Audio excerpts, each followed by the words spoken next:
Ito ay rated SPG. Striktong patnubay at gabay ng magulang ang kailangan. Maaaring may masiselang tema, lengguwahe, karahasan, sexual, horror o droga na hindi angkop sa mga bata. Ikaw ang aking dala sa gabing madilim.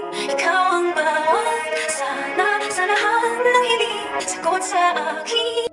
Magkakaroon na naman ang harapan itong si Moira at itong si Lynette. At dito naman na inaasar ni Lynette itong si Moira na hayaan na lamang daw na mag-enjoy itong si Moira at magbakasyon. Baka ito na daw ang huling araw ng kanyang kasiyahan. At dito naman naasar itong si Moira sa mga sinasabi dito ni Lynette. Samantala, gusto nga dalawin ni Moira itong si Don Pepe upang makita niya ang sitwasyon kung ano na nga ang kalagayan nito.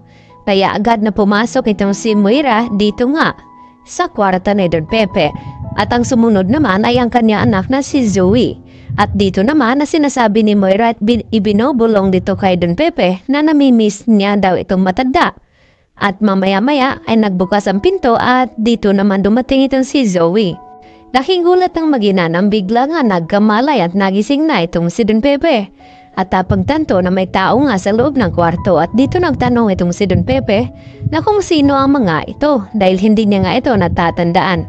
At dito naman nagulat itong si Zoe na hindi siya kinakilala ng kanyang lolo Pepe at ganoon din ng kanyang ina. Isa lamang ibig sabihin nito na may amnesia nga ngayon itong si Don Pepe. Samantala, tuwang-tuwa naman itong si Lynette na makakasama niya ang kanyang anak papuntang Japan. Dahil sa sorpresa na ibinigay nga ni Carlos dito kay Lynette nang sa ganon ay makabawi nga ito dahil sa nangyari sa kanilang dalawa na nagkaroon nga na sinasaktan ni Carlos itong si Lynette at dahil gusto niya na hindi nga magalit ng husto itong si Lynette sa kanya, kaya agad nga gumawa ng paraan itong si Carlos nang sa ganon ay mapawi naman ang inis ni Lynette dito nga sa kanya at hindi nga naituloy ni Lynette na magsumbong dito kay Annalyn kung ano nga ang tunay na ugali dito ni Carlos Benitez. Dahil inunahan na nga ni Carlos itong si Lynette na magsabi dito kay Annalyn na kung ano ba talaga ang nangyari kung bakit natalsikan ng bubog itong braso ni Lynette. Samantala, napag-alaman naman ngayon ng mga kapulisan na itong kotse na hindi daw pagmamayari ni Moira dahil iba daw ang nagmamaniho nito at ito na nga si Miss Nerissa Sandoval. At nagulat itong si Giselle dahil nakita niya at natatandaan na minamaniho nga ito ni Moira bago nawala itong si Don Pepe. At dito naman na sinabi ni Giselle sa mga pulis na kinakailangan nila imbestigahan kung ano nga ang kinalaman dito ni Nerissa sa nangyaring kidnapping dito sa ama ni Giselle. Kaya agad nilang pinuntahan ito sa bahay at pinanampot itong si Nerissa. At nagulat naman itong si Nerissa na kung ano daw ang ginagawa ng mga pulis. At dito na sinabi ni Giselle na nalaman na nga nila itong kotse ni Nerissa ang ginamit nung kinidnap nga itong si Lolo Pepe.